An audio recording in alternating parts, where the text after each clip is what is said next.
Physics का मुझे याद है मैंने कम से कम 48 या 49 क्वेश्चन किए थे, जिसमें मेरे 45 और 46 क्वेश्चन फिजिक्स में सही थे। इसी की नहीं, सारे चैप्टर्स की क्वेश्चंस की प्रैक्टिस करनी है। बिना प्रैक्टिस के आप नहीं कर पाओगे। सिर्फ थ्योरी पढ़ना काफ़ी नहीं है, आपको प्रैक्टिस करनी जरूरी है। प्रैक्टिस कहाँ से करनी है मैंने बता रखा है। इस चैप्टर की बात नहीं है, किसी भी चैप्टर को उठा के देख लेना। फिजिक्स का कोई भी प्रीवियस ईयर क्वेश्चन उठा के देख लेना, आईसीआर का। भाई सिंपल ही होंगे, तो डरना नहीं है या हमें ऐसा नहीं सोचना कि फिजिक्स हमें आती नहीं है। Hello everyone, this side Alok Sahu. I am BTech third year student from NDRI Karnal. And आज हम बात करने वाले हैं अपने ब्रह्मास्त्र सीरीज की पार्ट 3 के बारे में, जिसमें हम डिस्कस कर रहे होंगे फिजिक्स सब्जेक्ट के बारे में कि आखिर फिजिक्स के किस चैप्टर का वेटेज कितना है आईसीआर में। तो आज इस वीडियो के थ्रू आपको क्लियर हो जाएगा कि आखिर आपको फिजिक्स के किस चैप्टर में कितना ज़्यादा टाइम देना है या कम टाइम देना है। तो ये वीडियो काफ़ी इंपॉर्टेंट है उन स्टूडेंट्स के लिए जो ये सोच रहे हैं कि फिजिक्स को हम स्किप करें या ना करें, या फिजिक्स के कितने चैप्टर्स को स्किप करें, या किस चैप्टर को ज़्यादा टाइम दें, किस चैप्टर को थोड़ा कम टाइम दें, या किसी चैप्टर के सिर्फ बेसिक्स कंप्लीट कर लें। तो आज हम इन सारे क्वेश्चंस के बारे में डिस्कस कर रहे होंगे। तो फिजिक्स के 11th और 12th के दोनों क्लासेस के सारे चैप्टर्स आज हम डिस्कस कर रहे होंगे, और इसमें हम बता रहे होंगे कि आपको कौन सा चैप्टर ज़्यादा ध्यान से पढ़ना चाहिए और कौन सा चैप्टर नहीं। तो ये वीडियो उन सभी स्टूडेंट्स के लिए इंपॉर्टेंट है जिनकी सब्जेक्ट कॉम्बिनेशन में फिजिक्स आता है। वीडियो में आगे जाने से पहले हम आपको बताना चाहेंगे कि हमारा जो मेंटरशिप प्रोग्राम चल रहा है, कई सारे स्टूडेंट्स उसमें ज्वाइन हुए हैं। एंड अगर आप भी उसमें ज्वाइन होना चाहते हैं, जिससे कि ऐसी कई सारी स्ट्रेटजीज आप जान सको, उसमें हमारी कोशिश होती है कि हम हार्ड वर्क से ज़्यादा स्टूडेंट्स को स्मार्ट वर्क करना सिखाते हैं। एंड उनको बताते हैं कि आप किस किस स्ट्रेटजी का यूज़ करके अपनी आईसीआर की प्रिपरेशन को बूस्ट कर सकते हो। एंड इस गाइडेंस के साथ साथ मेंटरशिप प्रोग्राम में आपको टेस्ट सीरीज भी दे रहे हैं हम। ये टेस्ट सीरीज मेरे खुद के द्वारा बनाई जा रही है, एंड मेरी पूरी कोशिश होगी कि हम प्रीवियस ईयर के एनालिसिस से ही इस टेस्ट सीरीज को बनाए। तो जो स्टूडेंट्स इस मेंटरशिप प्रोग्राम को ज्वाइन करेंगे उनके लिए ये टेस्ट सीरीज बिल्कुल फ्री होगी। अगर आपको लगे कि आपको गाइडेंस की ज़रूरत है, आपको ऐसे कई सारी स्ट्रेटजीज की ज़रूरत है, क्योंकि आपके पास टाइम बहुत कम है और आपकी प्रिपरेशन बहुत ज़्यादा नहीं हुई है, तो ये प्रोग्राम आपके लिए बहुत ज़्यादा हेल्पफुल हो रहा होगा। तो अगर आपको इसके बारे में ज़्यादा जानकारी चाहिए तो नीचे हमने डिस्क्रिप्शन में सब कुछ दे रखा है, आप वहाँ जाकर इसके बारे में एक बार देख सकते। वीडियो में आगे बढ़ते हैं एंड डिस्कस करते हैं फिजिक्स के सबसे पहले चैप्टर से, जो कि आपका सबसे पहला चैप्टर है फिजिकल वर्ल्ड एंड मेजरमेंट। इसमें क्या होता है कि आपके यूनिट्स वगैरह के बारे में क्वेश्चंस आते हैं। बहुत ही सिंपल क्वेश्चन आएगा, एक या दो, कम से कम एक तो पक्का है इसका, बस दो क्वेश्चन भी पूछ सकते हैं, लेकिन बहुत ही सिंपल क्वेश्चन पूछते हैं। तो जो स्टूडेंट्स इसको स्किप करने के बारे में सोच रहे थे, तो मेरा सजेशन होगा भैया कर लो, आध घंटा या एक घंटे में आपका इजीली हो जाएगा ये चैप्टर। तो अच्छा है, फिक्स क्वेश्चन है, बहुत ही सिंपल क्वेश्चन पूछा जाएगा आपसे। सेकंड यूनिट आती है आपकी काइनेमेटिक्स। हम यहाँ चैप्टर्स को यूनिट वाइज डिस्कस कर रहे होंगे, क्योंकि एक यूनिट में 2-4 चैप्टर भी आ सकते हैं आपके। तो क्योंकि हम सारे चैप्टर्स को ना दिखाकर यहाँ यूनिट्स में दिखाएंगे, तो काफ़ी सारे चैप्टर्स एक यूनिट में भी कवर हो सकते हैं। तो सेकेंड यूनिट जो है आपकी काइनेमेटिक्स की है। काइनेमेटिक्स में काफ़ी सारे चैप्टर आते हैं जो कि आपके मोशन वगैरह के होते हैं। बहुत ही इंपॉर्टेंट टॉपिक है। अगर किसी को कॉम्प्लिकेटेड लग रहा है तो सिर्फ बेसिक्स कवर कर लेना, लेकिन जिन्होंने इसको अच्छे से कर रखा है वो इसको अच्छे से करके जाना, क्योंकि इससे 3 से 4 क्वेश्चन आपसे ज़रूर पूछे जाएंगे। और क्वेश्चंस का लेवल मीडियम ही होगा, हार्ड तो बिल्कुल नहीं होगा। बाकी ईजी भी हो सकता है, बट मीडियम रखेंगे ये लोग। एंड देन उसके बाद आता है यूनिट 3 लॉज ऑफ मोशन। तो लॉज ऑफ मोशन में भी 2 से 3 चैप्टर आ जाते हैं आपके 11th क्लास के। तो उसमें 1 से 2 क्वेश्चन पूछेंगे ज़्यादा से ज़्यादा, इसके 3 क्वेश्चन भी हो सकते हैं। तो अगर किसी को लगता है कि ये चैप्टर आप स्किप करना चाह रहे हैं, तो मैं कहूँगा कि आप भैया बेसिक्स करके जाओ, स्किप तो कोई भी चैप्टर मत करना। मैंने पहले भी अपनी वीडियोज़ में आपको सजेशन दे रखा है कि भैया कोई भी चैप्टर स्किप ना करें। अगर स्किप करने का मन है तो आप उसके बेसिक्स करके जरूर जाएं।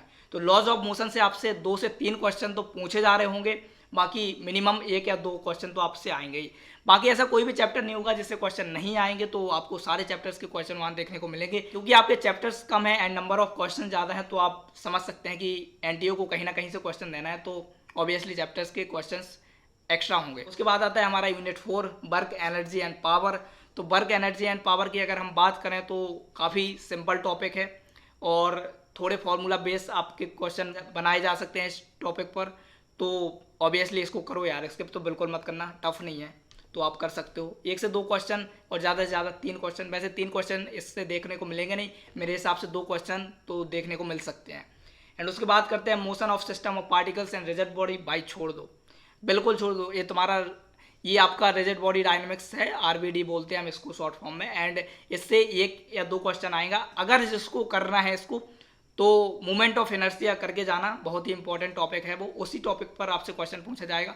बाकी इसके थोड़े फार्मूला वगैरह देख लेना, ऐसा नहीं कि कंप्लीटली स्किप कर दो। मैं बिल्कुल रिकमेंड नहीं करूंगा आप कंप्लीटली स्किप करो, थोड़े इसके बेसिक्स करके जाना। सिंपल क्वेश्चन ही पूछा जाएगा, इससे कोई टफ नहीं आएगा। हमें बड़े बड़े न्यूमेरिकल्स यहाँ देखने को नहीं मिल रहे होंगे। बिल्कुल सिंपल से सिंपल क्वेश्चन, या सीधा पूछ लेंगे कि भैया इसका मोमेंट ऑफ इनर्शिया बताओ, या डिस्क का, या स्फेयर का, या सिलेंडर का, सीधा सीधा फॉर्मूला बेस्ड पूछ लेंगे, तो ऑब्वियसली आप उनको याद करके जाना, क्वेश्चन आ सकता है। उसके बाद यूनिट 6 है आपका ग्रेविटेशन। ग्रेविटेशन काफ़ी सिंपल टॉपिक है, इससे 2 से 3 क्वेश्चन आपको वहाँ देखने को मिल जाएंगे। तो ग्रेविटेशन में फॉर्मूला बेस्ड ही क्वेश्चन आएंगे, शायद चांसेस हैं कि इसमें आपको न्यूमेरिकल पूछा जाए, बट सिंपल ही न्यूमेरिकल पूछेंगे, तो इसको करके जाओ, कोई भी स्किप मत करना इसको। ये स्किप करने वाला चैप्टर है भी नहीं, बहुत ही सिंपल है। अगर एक यूट्यूब से वीडियो देखना 1 घंटे की, पूरा चैप्टर कवर कर देगी। एंड उसके बाद 2-4 क्वेश्चन लगा लेना अपने नीट के प्रीवियस ईयर। ग्रेविटेशन के बाद आता है हमारा properties of bulk matter. Properties of bulk matter में आपसे 1 या 2 क्वेश्चन से ज़्यादा नहीं पूछा जाएगा। अगर किसी का मन हो कि भैया स्किप करना है, तो आप बेसिक्स पढ़कर स्किप कर सकते हो, ज़्यादा क्वेश्चन आएंगे नहीं, 1 या 2 क्वेश्चन इससे पूछा जाएगा। उसके बाद थर्मोडायनेमिक्स, काफ़ी फेमस टॉपिक है ऑब्वियसली, तो इस पर 2-4 क्वेश्चन बनने लाजमी है। तो मिनिमम 2 क्वेश्चन आ रहे होंगे, ज़्यादा से ज़्यादा 3 से बस, इससे ज़्यादा नहीं होगा। तो थर्मोडायनेमिक्स किसी को टिपिकल लगता होगा, काफ़ी सारे स्टूडेंट्स ऑब्वियसली इसका नाम सुन के कुछ स्टूडेंट डरते हैं, बट लॉ ऑफ थर्मोडायनेमिक्स जो है आपके 1, 2, 3 जो आपको पता होगा, आपने पढ़े होंगे, तो उनको जरूर कर लेना। एंड फार्मूलाज तो भैया करके ही जाना है, वो तो इंपॉर्टेंट है ही। तो ऑब्वियसली स्किप मत करना इस चैप्टर को, क्योंकि क्वेश्चन सिंपल ही आएंगे। देखो यार, इस चैप्टर की बात नहीं है, किसी भी चैप्टर को उठा के देख लेना। फिजिक्स का कोई भी प्रीवियस ईयर क्वेश्चन उठा के देख लेना, आईसीआर का, भाई सिंपल ही होंगे। तो डरना नहीं है, या हमें ऐसा नहीं सोचना कि फिजिक्स हमें आती नहीं है, ऐसा वैसा। कई सारे स्टूडेंट्स कहते हैं कि हमें फिजिक्स आ नहीं रही होती, तो भैया फिजिक्स सिंपल ही होती है, करनी होती है, तो करो उसको। उसके बाद आता है behaviour of perfect gas and kinetic theory की, केटीजी इसको हम बोलते हैं सिंपल फॉर्म। क्या 2 क्वेश्चन इससे पूछा जाएगा भैया, काइनेटिक थ्योरी के ऊपर ही बेस्ड होगा मेरे हिसाब से। अगर आप लोग इसके बेसिक कर लोगे तो इनफ है, ज़्यादा डीप में जाने की जरूरत नहीं है। 1 ही क्वेश्चन आएगा, 1 या ज़्यादा से ज़्यादा 2, वो भी बेसिक्स पर ही होंगे। तो ऑब्वियसली इसको ऊपर ऊपर पढ़ लेना, ज़्यादा अंदर जाने की जरूरत है नहीं। ऑसिलेशंस एंड वेव्स, तो ऑसिलेशंस एंड वेव काफ़ी बड़ा टॉपिक है, तो आप चाहो तो इसको डीप में पढ़ सकते हो अंडरस्टैंडिंग के लिए। लेकिन अगर किसी को लगता है कि भैया हमसे पढ़ा नहीं जाएगा, तो बेसिक्स करके चले जाना, इनफ है। उसके बाद आते हैं इलेक्ट्रोस्टैटिक्स पर। तो इलेक्ट्रोस्टैटिक्स में 2-3 चैप्टर आते हैं, आपके 12th का टॉपिक है। इलेक्ट्रोस्टैटिक्स काफ़ी बड़ा टॉपिक है, तो इससे 3 से 4 क्वेश्चन बनने लाजमी है। तो भैया क्वेश्चन की प्रैक्टिस करके जाना, इसकी थ्योरी पढ़ो अच्छे से, यूट्यूब पर वीडियोस देख लो अगर नहीं समझ में आ रहा है। बाकी ये चैप्टर काफ़ी इंपॉर्टेंट है, बहुत ही सिंपल क्वेश्चन पूछे जाएंगे, तो क्वेश्चन की प्रैक्टिस इसमें ज़्यादा करनी होती है, तो प्रैक्टिस करके जाना। उसके बाद अगर हम बात करें करंट इलेक्ट्रिसिटी की, तो करंट इलेक्ट्रिसिटी बहुत ही अच्छा टॉपिक है भैया। वो रेजिस्टेंस वाले आपसे क्वेश्चन पूछे जा रहे होंगे, कई सारे सर्किट बने होंगे, उसमें आपको बताना होगा आई या जो भी है वी, जो भी बता सकते हो। तो इसमें आपको प्रैक्टिस करनी है, क्वेश्चंस की थ्योरी पढ़ो, उसके बाद ज़्यादा से ज़्यादा कोशिश करो क्वेश्चन की प्रैक्टिस कर सको। एंड देन उसके बाद ये magnetic effect of current and magnetism, काफ़ी बड़ी यूनिट है ये, इसमें भी 2-3 चैप्टर तो आ रहे होंगे आपके, तो 3 से 4 क्वेश्चन इसमें पूछने को मिलेंगे। तो अगर आप सोच रहे हैं इसको स्किप करने की, भैया मत करना स्किप, सिंपल सा है, इजीली कर लोगे यार, तो ऑब्वियसली स्किप तो करने का तो कोई चांस ही नहीं है। जिसको लगता है कि भैया हमें स्किप करने की ज़रूरत है, वो बेसिक्स करके चले जाना, फॉर्मूला तो बिल्कुल याद रखना ही रखना। आज बात करते हैं हम एसी अल्टरनेट करंट, तो ये भी अच्छा टॉपिक है, सिंपल है, इजीली कर लोगे। प्राइमरी सेकेंडरी ट्रांसफार्मर हुआ करते हैं इसमें, मुझे याद है थोड़ा थोड़ा, तो बेसिक्स करके जाना, ज़्यादा डीप में जाने की जरूरत नहीं है, बेसिक्स भी कर लोगे ना तो इजीली हो जाएंगे। इससे मान के चलो 1 या 2 क्वेश्चन पूछे जाएंगे, ज़्यादा क्वेश्चन आएंगे नहीं। उसके बाद आते हैं इलेक्ट्रोमैग्नेटिक वेव्स, 1 ही क्वेश्चन आएगा इसका मेरे हिसाब से, ज़्यादा से ज़्यादा 2 से ज़्यादा तो कोई नहीं पूछेगा। इसको ऊपर ऊपर पढ़ लेना, ज़्यादा डीप में नहीं जाना है, ऊपर ऊपर पढ़ लोगे तो भी हो जाएगा। एंड बाकी हाँ, इसकी क्वेश्चंस की प्रैक्टिस जरूर कर लेना, सिर्फ इसी की नहीं, सारे चैप्टर्स की क्वेश्चंस की प्रैक्टिस करनी है। बिना प्रैक्टिस के आप नहीं कर पाओगे, सिर्फ थ्योरी पढ़ना काफ़ी नहीं है, आपको प्रैक्टिस करनी जरूरी है। प्रैक्टिस कहाँ से करनी है मैंने बता रखा है, आप चाहो तो नीट के प्रीवियस ईयर क्वेश्चन पेपर को रेफर कर सकते हो। MTG की एक बुक आती है, वो NCERT की रिवीजन के लिए सबसे बेस्ट बुक है, तो आप चाहो तो MTG को भी प्रेफर कर सकते हो, उसकी लिंक मैं नीचे दे दूंगा, आप वहाँ से डायरेक्ट उसको खरीद सकते हो अगर आपने अभी तक नहीं खरीदी है तो। इलेक्ट्रोमैग्नेटिक वेव्स के बाद आता है आपका ऑप्टिक्स, बहुत ही बड़ा टॉपिक है, बहुत ही अच्छा टॉपिक है, सिंपल क्वेश्चन पूछा जाएगा। तो हमें ज़्यादा इसमें डीप में नहीं जाना है, बहुत बड़े बड़े न्यूमेरिकल्स इसमें सॉल्व नहीं करने हैं। थ्योरेटिकल क्वेश्चन आपसे पूछा जाएगा, तो नोट्स पढ़ो, एक यूट्यूब की 1 शॉर्ट वीडियो देख लो एंड देन प्रैक्टिस करो क्वेश्चंस की। क्वेश्चंस अगर आपसे हो रहे हैं बेसिक्स पढ़ने के बाद तो मेरे हिसाब से आपके लिए काफ़ी है।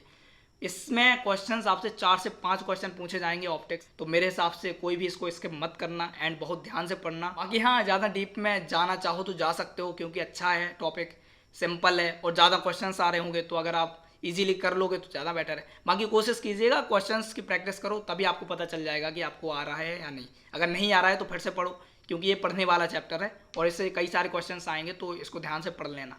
ऑप्टिक्स इंपॉर्टेंट है। फिर उसके बाद आती है आपकी मॉडर्न फिजिक्स, जिसमें आते हैं dual nature of matter and radiation, atoms and nuclei, electronic devices, communication system, ये सारा आपका मॉडर्न फिजिक्स में आता है। मॉडर्न फिजिक्स से मान के चलो 6 से 7 क्वेश्चन पूछे जाएंगे, बहुत ही सिंपल होती है मॉडर्न फिजिक्स। अगर आप ऊपर ऊपर बेसिक्स करके भी जाओगे तो ईजिली कर लोगे। तो आपका ये जो डिवाइसेस होते हैं ना, वो गेट के क्वेश्चन जरूर आएंगे, तो गेट का टॉपिक बिल्कुल मत छोड़ना। आपको याद होगा वो नॉर गेट, नॉट गेट, और गेट, एंड गेट्स, कई सारे गेट्स होते हैं, उसके क्वेश्चन जरूर आपको वहाँ देखने को मिलेंगे, तो वो जरूर करके जाओ। और कोशिश कीजिएगा कि मॉडर्न फिजिक्स की आप प्रैक्टिस ज़्यादा से ज़्यादा करके जाओ, क्योंकि इसमें कई सारे अच्छे क्वेश्चन बन सकते हैं और सिंपल क्वेश्चन होंगे जो कि आप देख के ईजिली कर लोगे। तो इसकी थ्योरी करो पहले। मॉडर्न फिजिक्स का कोई भी चैप्टर आपको छोड़ना नहीं है, थ्योरी करो। थ्योरी करने के बाद अपनी क्वेश्चंस की प्रैक्टिस करो, वहीं से आपको पता चल जाएगा कि आपका लेवल क्या है। अगर आपको लगता है कि छोड़ना है तो भैया छोड़ो मत, इसके बेसिक्स करके चले जाना। कुछ फॉर्मूलेज हैं, फॉर्मूले याद कर लेना, और थोड़े बहुत आपको आना चाहिए। ऐसा नहीं है कि यार कंप्लीटली आप ब्लैंक करके छोड़ दो, तो उससे कुछ मिलेगा नहीं आपको। तो इस तरीके से मेरे हिसाब से आपकी 11th और 12th की फिजिक्स हो जाती है। अगर मैं इसको समराइज करूँ तो देखो भैया, सारे चैप्टर इंपॉर्टेंट हैं, सभी चैप्टर से आपको एक दो क्वेश्चन देखने को मिलेंगे। तो आप ये नहीं सोच सकते कि हम ये चैप्टर छोड़ दें या नहीं। लेकिन कई सारे स्टूडेंट्स ऐसे हैं जिन्होंने अभी तक सारी तैयारी की नहीं है, सारा सिलेबस उनका हुआ नहीं है, और अब वो चाह रहे हैं कि ICAR में अच्छा परफॉर्मेंस दें। तो भैया उनको स्मार्ट वर्क करने की ज़रूरत है, हार्ड वर्क करने की ज़रूरत नहीं है। अब स्मार्ट वर्क कैसे करोगे, ये वो खुद से आपको सोचना पड़ेगा। अगर आपको ज़रूरत है गाइडेंस की तो आप हमारा प्रोग्राम ज्वाइन कर सकते हैं, लेकिन अगर आपको लगता है कि खुद से कर सकते हो तो भैया खुद से करो, ज़्यादा बेटर है। तो अब है स्मार्ट वर्क करने का टाइम, हार्ड वर्क करने का टाइम गया। अब स्मार्ट वर्क करके सारे चैप्टर्स कवर करो और सारे चैप्टर्स की प्रैक्टिस करो, कोशिश करो सारे चैप्टर्स कर सको। अगर आपको लगे कि नहीं ये नहीं कर पाऊंगा, ये छोड़ना चाहिए, तो अपने हिसाब से देख लेना, अगर छोड़ने का मन हो तो छोड़ लेना। बाकी बेसिक्स जरूर करके जाना, मेरे हिसाब से बेसिक्स इंपॉर्टेंट है। फिजिक्स का मुझे याद है मैंने कम से कम 48 या 49 क्वेश्चन किए थे, जिसमें मेरे 45 और 46 क्वेश्चन फिजिक्स में सही थे। तो मतलब बहुत अच्छी चीज़ है, फिजिक्स के क्वेश्चन बहुत ही सिंपल होते हैं। तो आप ये मत सोच के जाइए कि टफ होंगे। मैथ वालों के लिए मैथ ही टफ होती है, सही बता रहा हूँ। मुझे अच्छे से याद है, फिजिक्स और केमिस्ट्री मेरी बहुत जल्दी हो गई थी, बट मैंने मैथ को ज़्यादा टाइम दिया था, but at the end math में मैं सिर्फ 20 से 25 क्वेश्चन ही कर पाया था 50 में से। तो मैं पहले ही हमेशा कहते आया हूँ कि मैथ वाले सिर्फ फिजिक्स और केमिस्ट्री पर ही ध्यान दें, मैथ पर ज़्यादा ध्यान ना दें, क्योंकि आप ज़्यादा क्वेश्चन कर भी नहीं पाओगे। तो मैथ में हम अलग से वीडियो ला रहे होंगे, तो ऑब्वियसली उसमें से सारी चीज़ें डिस्कस कर ही लेंगे कि मैथ में हमें करना क्या क्या है। तो अगर आप नए हैं चैनल पर, अभी तक सब्सक्राइब नहीं किया, तो क्या कर रहे हो, सब्सक्राइब करो यार, क्योंकि यही चैनल है जो आपको ICAR की प्रिपरेशन कैसे करनी है वो सारी चीज़ें बता रहा हूँ। इसलिए यार, जब चैनल अच्छी चीज़ प्रोवाइड कर रहा तो सब्सक्राइब करो, लाइक करो, वीडियो शेयर कर सकते हो तो और अच्छी बात। और अगर किसी को कोई डाउट हो सब्जेक्ट से रिलेटेड, तो ऑब्वियसली कमेंट सेक्शन आपके लिए हमेशा खुला है, जो मर्जी पूछो, आपकी इच्छा है। एंड दैट्स ऑल यार। बाकी अगली वीडियो में हम डिस्कस कर रहे होंगे मैथ्स और केमिस्ट्री के बारे में। आज के लिए इतना ही, जिसमें हमने फिजिक्स के सारे चैप्टर्स के वेटेज का एनालिसिस किया, आपको बताया। तो अपने हिसाब से आप देख लीजिएगा कि आपको फिजिक्स की कैसी तैयारी करनी है। तो मेरे हिसाब से आपके डाउट फिजिक्स को लेकर सॉल्व हो गए होंगे। फिर भी अगर डाउट बचा है तो भैया कमेंट सेक्शन तो है ही। एंड दैट्स ऑल यार। बाकी मिल रहे होंगे अगली वीडियो में, तब तक के लिए चलते हैं, बाय, टेक केयर।